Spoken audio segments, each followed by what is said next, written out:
Hello friends, welcome back. Today we are going to discuss another important ism in literary criticism known as structuralism. We are going to study the beginning of it, the influences it had on other ideologies that were dominant in those times, and the offshoots that came out of that dominance or opposition. So, my first question to Dr. Anand Kulkarni, along with Dr. Pranav Ratnaparkhi, would be how do we understand the term structuralism? Okay. Good morning, Professor Ganesham Borate and Dr. Pranav Ratnaparkhi, and good morning to viewers as well. Today, we shall discuss basic concepts about structuralism. And to begin with, as Sham raised the question, what is structuralism? We can understand structuralism by understanding structure. The best way to understand structuralism is to understand the concept of structure. Structure is not something like a construction or a building or a format or a pattern. So if you go for a dictionary meaning of the word structure, you will not understand what structuralism means, because the originator of this term and the originator of structuralism as a mode of thinking and practicing, Ferdinand de Saussure, we all know, gave a different meaning to the term structure. Structure is actually a set of underlying terms. We can understand structure in two important ways. One is structure is surface structure and deep structure. One is surface structure, another is deep structure. By surface structure, we mean that which meets to our eyes. And by deep structure, we mean that which lies under as principles, as notions, as ideas that govern and help to organize any system, any structure, any organization.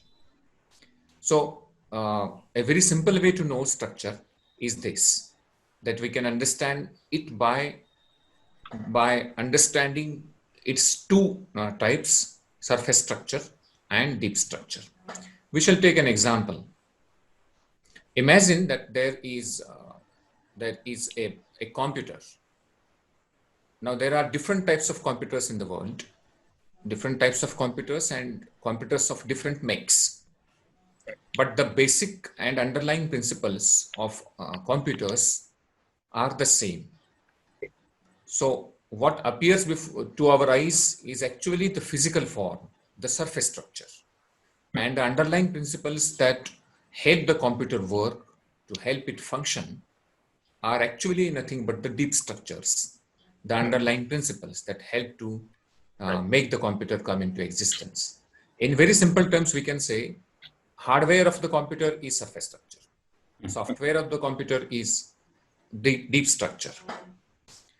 And structuralism is a way to know the software of any structure for that matter. And it looks upon structure as a part of a system, because structure works below the working of any system for that matter. So in that case, we can say that language is also a system. It does mean that language has also structure, which is both surface structure and deep structure. Later on, Saussure called this to be parole and langue. Parole to be the surface structure and langue to be the deep structure. Organizing principles that go into the making of that.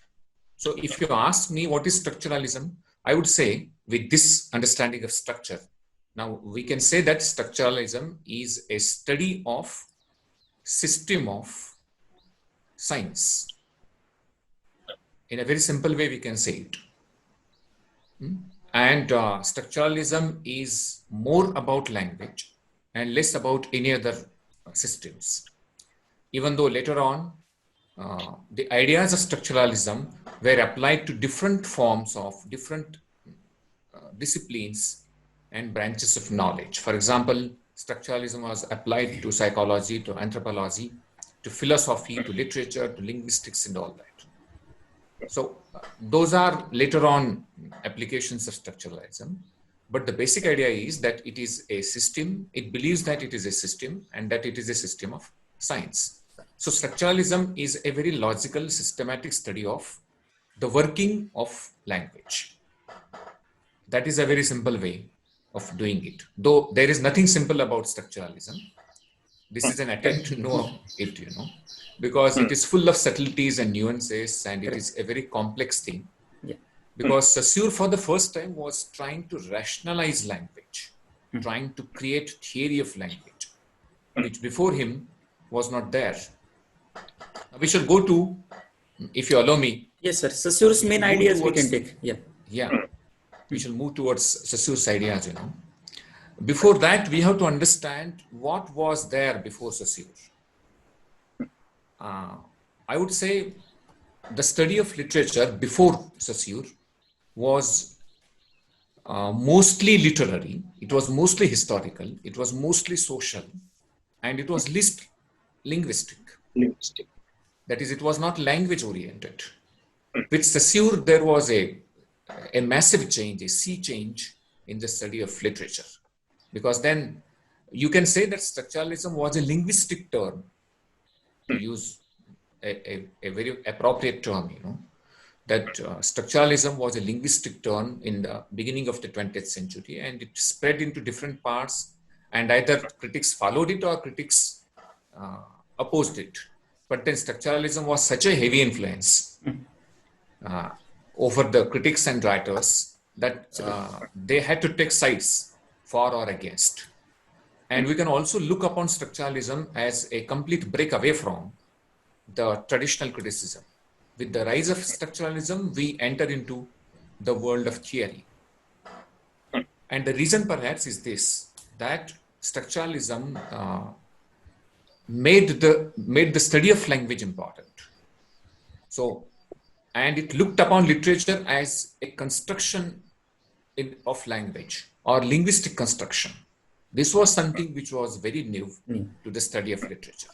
Earlier, as I said, the study of literature was moral, historical, social, cultural, something of that sort, but it was less linguistic. Earlier, language was quite very differently regarded. It was something called philology, and language was historically studied. That is how language originated. There have been a lot of theories about how language was originated, the origins of language and all that. So about the origins of language, about the historical development of language, about how language works, were some of the important points which were discussed and studied in the name of philology. So it was supposed to be a kind of study of language, traditionally speaking, where the historical review of language would quite be taken as an important part of the study of language. With Saussure, we have very different assumptions. With Saussure, we enter into a very different world. Not only that, we decided with Saussure's ideas, linguists and the students and researchers of language stopped studying the history of language. They also concentrated on how language can be useful in terms of the study of different disciplines of knowledge. So it was not limited to language alone. It was carried out into different parts as well. So philology changed to linguistics, and it turned out to be a scientific study. By scientific, we mean it was not just historical, it was objective. At the same time, it was the study of language at the given point of time. That was a very important idea that Saussure brought to the study of language. That is synchronic, synchronic understanding. Synchronic. And he called it to be, as you rightly pointed out, he termed it as synchronic study of language in place of diachronic study of language. That was a historical perspective. This was the perspective of the moment, or what you call instantaneation. That is a technical term, I would not use it here, but then the given point of time would be the correct time to study language. This was a complete change away from the conventional idea of studying language. So the historical study of language was rejected, and more importantly, the study of language as it was given at a particular point of time was supposed to be the correct time to study it. This was another thing that he did. One more thing that Saussure brought into the study of language was that he raised the question of the meaning of language. That is, what is the relationship between words and their meaning? Yes. Now, traditionally, how traditionally we define language. If you ask me a very simple question, what is language? I would say, as a student of traditional philology or traditional language, I would say it is a medium of communication. So we assume that language communicates. We also assume that language is inherently meaningful. That is, it is full of meanings. We assume that words are by themselves meaningful. So Saussure raised serious doubts about these conceptions. He argued that language by itself is not meaningful. Meaning is there in our mind, and it is only through the use of certain words that the image in the mind is activated, and then the meaning becomes functional. So this was a very important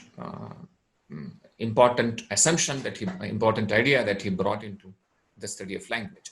The relation between words and their meaning. Earlier it was not there. Traditionally, the formation of words was the etymology of words, that is how words originated, and the formations of words and the mutual references of words were also there. Traditionally, words directly referred to their meanings.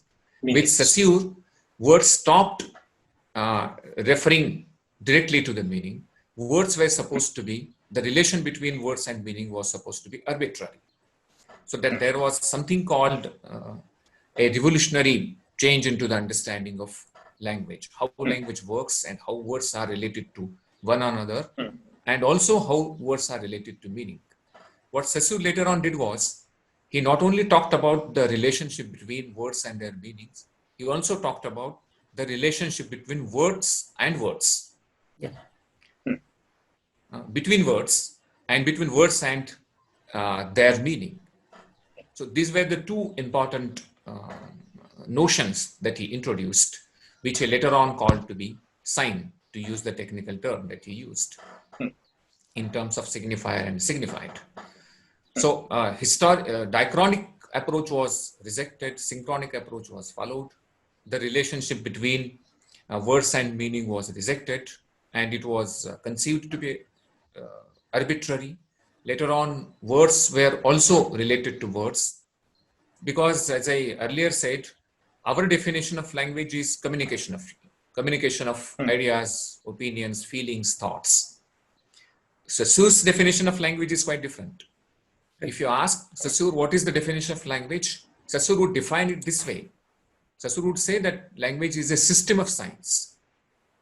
System of signs, S-I-G-N-S. Yes. System of signs, meaning thereby that basically it is a system. And once you understand that it is a system, you understand or you presuppose that there are certain rules. There are certain ideas, certain rules, certain principles on which it is based. Yeah. That is one thing. By system, we mean that. Because system has to have its own structure. So language has its own structure. And the second thing, how this structure works based on signs. What are the underlying principles? According to Saussure, signs are the underlying principles, or at least the part of the underlying principles. So this was a very different interpretation, different analysis of language, according to Saussure, that he didn't bother about communication, he bothered about system. He didn't bother about the study of words, he bothered about how words work. Yeah. So you'll see his approach to language was functional rather than historical. He was more concerned with how language works rather than what language is. He's not bothered about the nature of language. He's bothered about the working of language. This is another change that he brought to the study of language. And once we understand that literature is the construction of language, then we have to understand language basically. You know, he brought the study of language at the heart of the study of literature. This was a sea change in the understanding of literature also, and not just literature, as I earlier said, for the study of different branches also. For example, psychoanalysis was also reinterpreted, redefined by Jacques Lacan with the help of the insights provided by Saussure in the name of structuralism. So with this basic idea of what structuralism is, we shall move towards some technical points to understand structuralism. As we try to know about the two terms, diachronic and synchronic, we shall now try to understand two other terms that he uses, and these are value and signification. Because according to Saussure, language is a system. And by system, we mean we need to have some rules and we need to have the understanding of rules also. If we are the part of system, then we should know what the rules are and we should follow the rules strictly. Otherwise, there will be neither meaning to the system nor the working of the system. So for the system to work and for the system to have its own meaning, it is important to know the rules and follow them. He gave the example of chess. We all know chess is a system in which there are 64 houses and there are pawns, and we use them, and all pawns have their relative value only because they are the part of the system. Correct. And the system is chess. Chess has certain rules. We all know how the horse works. We all know how the king works, the queen works, and all other pawns. You know, they have their own relative value, relative place. Their value movements is there. Also. Yeah, movement also. So there are certain rules and we follow them.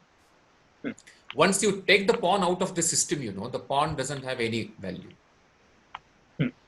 So the pawns have the values, the value in the system itself. They do not have the value out of the system.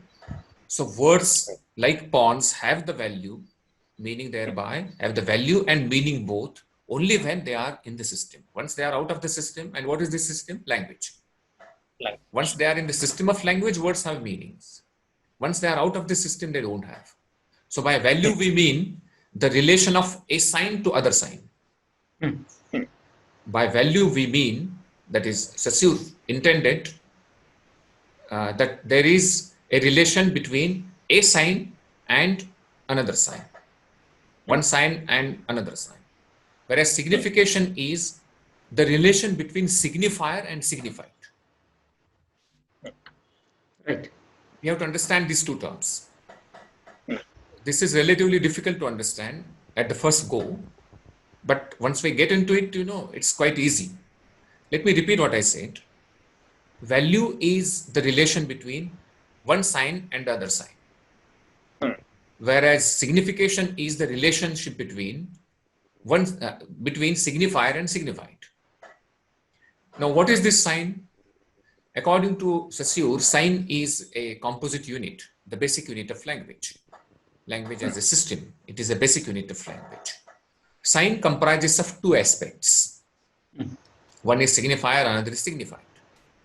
Now, we shall understand signifier as word tentatively for our convenience, and signified as the object, the meaning. Signified is word, signified is meaning.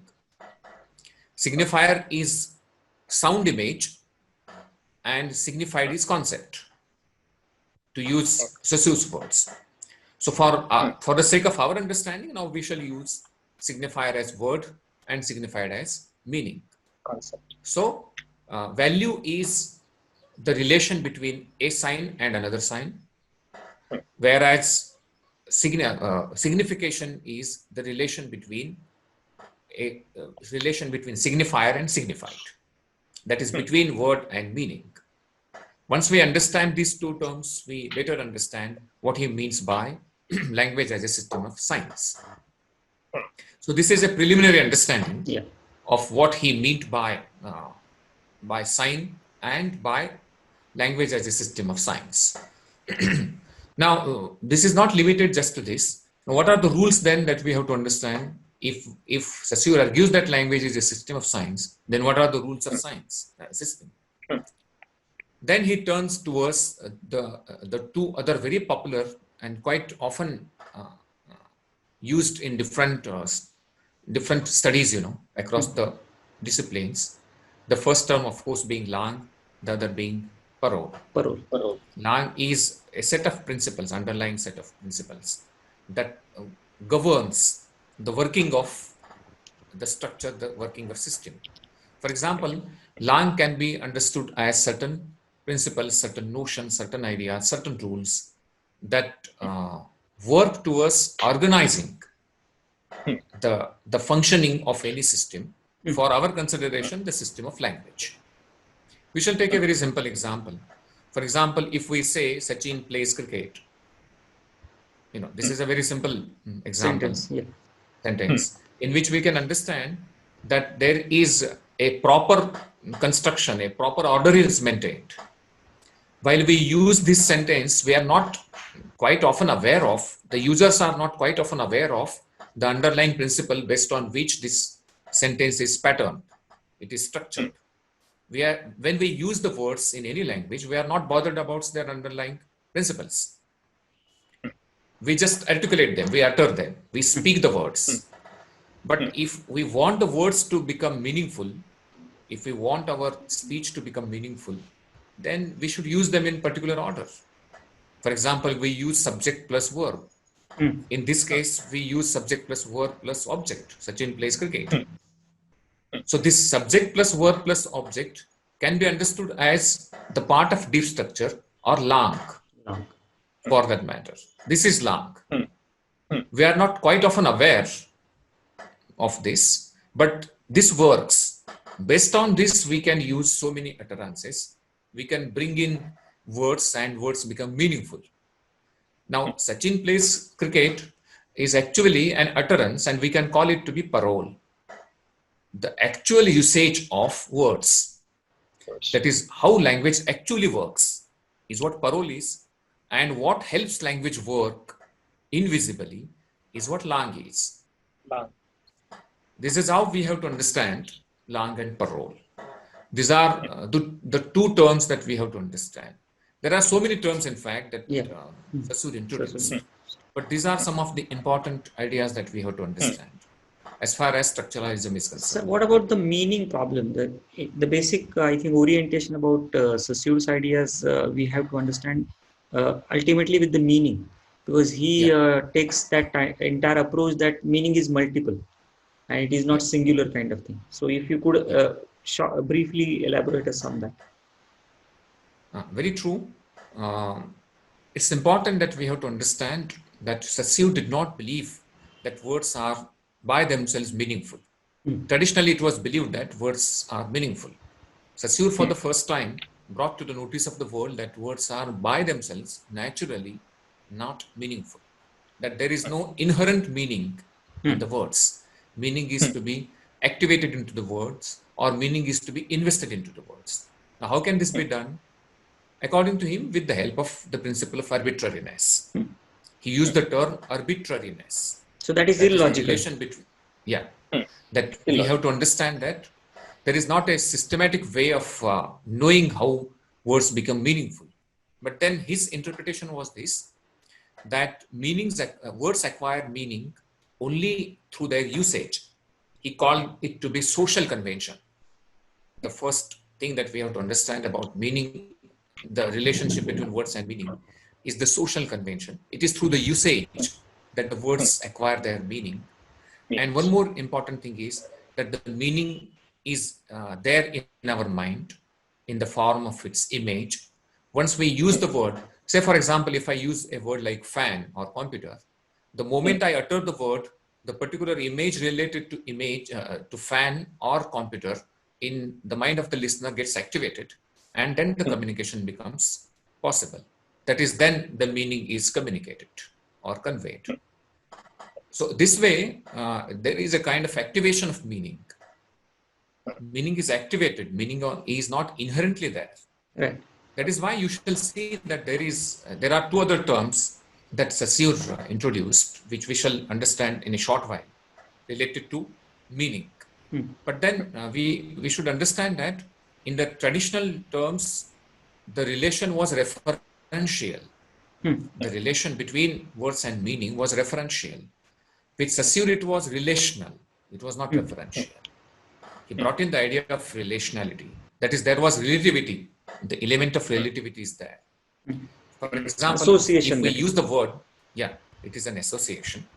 If we use the word, and I'm giving the example of Saussure, if we use the word cow, cow is an animal, but we can use this word to any other animal, and there is no problem with the animal itself. The animal will not change. Our understanding probably will change. So language it works for the sake of our convenience. It works through science. It doesn't work through words. We have to understand this difference, That is why you use the word signification. Yeah. Words are sound images and meanings are concepts. We have to understand that on cognitive level, on psychological level, how they work. So that, as you earlier pointed out, there is an association between sound, image, and concept. This association works behind the creation of meaning, if at all there is any kind of meaning whatsoever. But of course, Saussure believed in meaning. He was not against the meaning, though he argued that meanings can be many and different, and meanings are necessarily arbitrary. They are not fixed. That they fluctuate. They go on making so many different ideas possible. Right. Now we come to two other terms that we have to understand. One is the term called difference. Why the words are meaningful? Because words are based on differences. Why the signs are meaningful? Because signs are based on differences. That we have to understand. Now, what difference is there? Say, for example, a word is there. A word is meaningful because a word is different from other word. And this goes on. For example, the word cow is different from, let me use a technical term, the sign cow is different from the sign buffalo. Buffalo is different from horse. Horse is different from dog. Dog is different from cat. And we go on, and this endlessly works. So cow is meaningful not because cow is there, but because cow is different from. So it was this differential relationship between signs, according to Saussure, gave them their meaning. This is one very important term that we have to understand.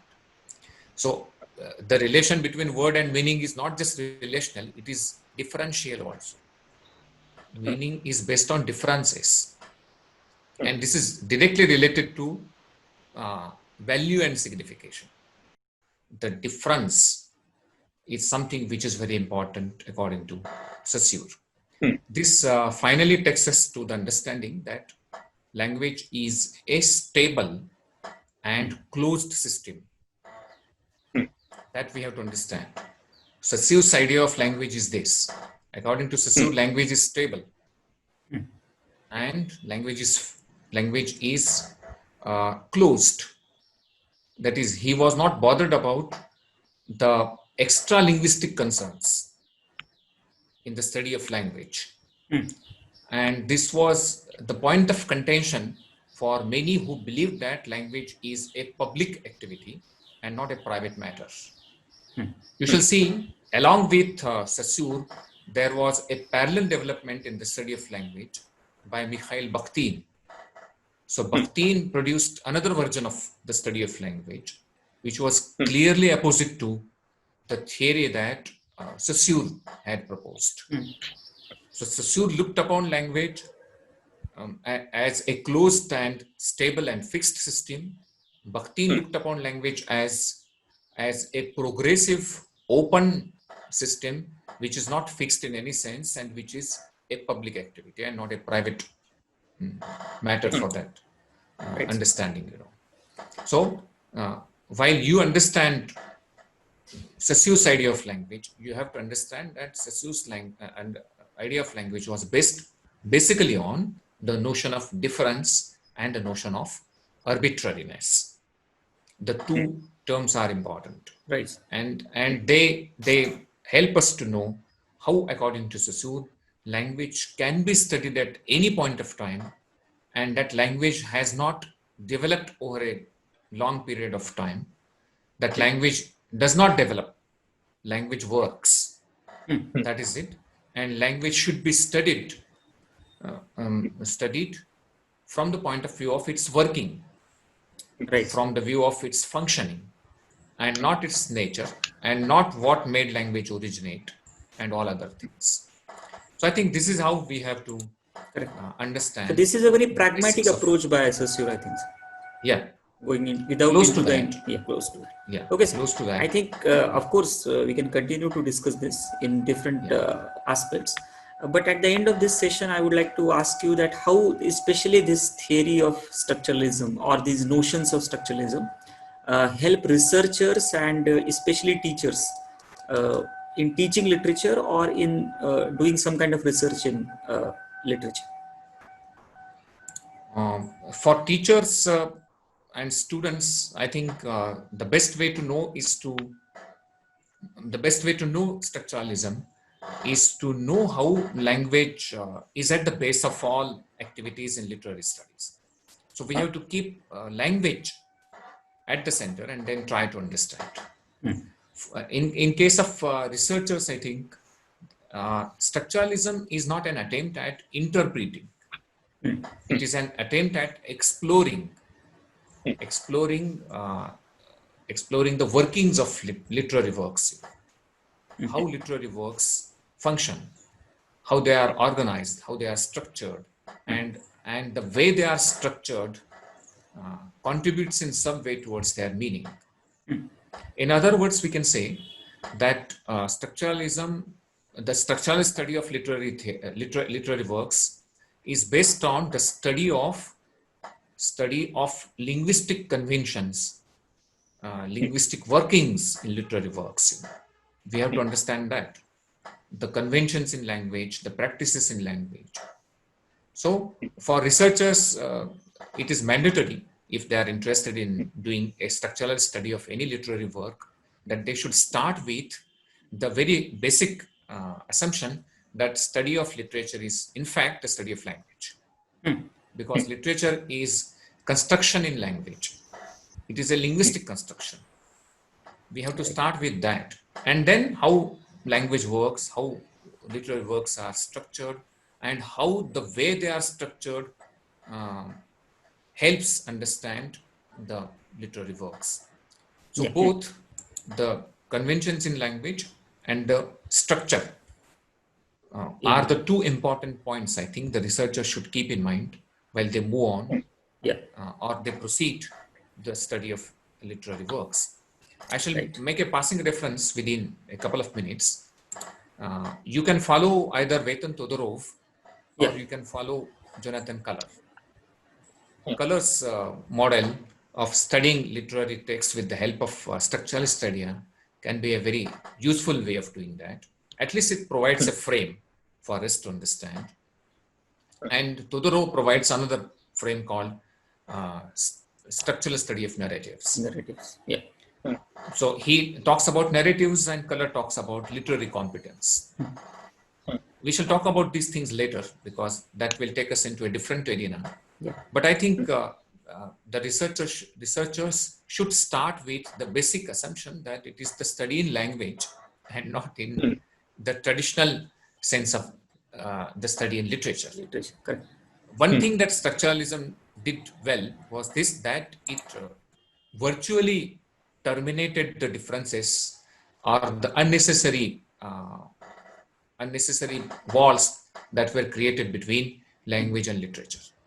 That was one very good thing that structuralism did, If you are a student of literature and if you are a researcher doing research in literature, you must understand language and must understand how language works. Right. So literature is just one of the manifestations of that language. Exactly. So in that sense, Yes. researchers can produce and proceed, and of course, there's both of them, Todorov and Color. They finally talk about structural poetics. So Exactly. Exactly. I think Very true. researchers can think about that. So Yeah. thank you so much, sir, for providing basic insights, I should say, because structuralism is a great kind of repository which we can keep uh, exploring at different points of time, but of course with purpose. I think, friends, with the problem with literary theory is that you have to approach these theories with some specific aim or objective in your mind. If you just start reading it out of the blue, probably you will confuse yourself more. And that is what probably Dr. Kulkarni is again and again thinking, that your angle, your perspective should be fixed. And then you can approach it. Of course, that will give you more a kind of rewards after reading such kind of, or after understanding such kind of things. So probably in this a difficult situation where we are going through a kind of pandemic, we are trying to bring out this series. Of course, we know that this is probably technically not a very refined one, but we are all locked at one place.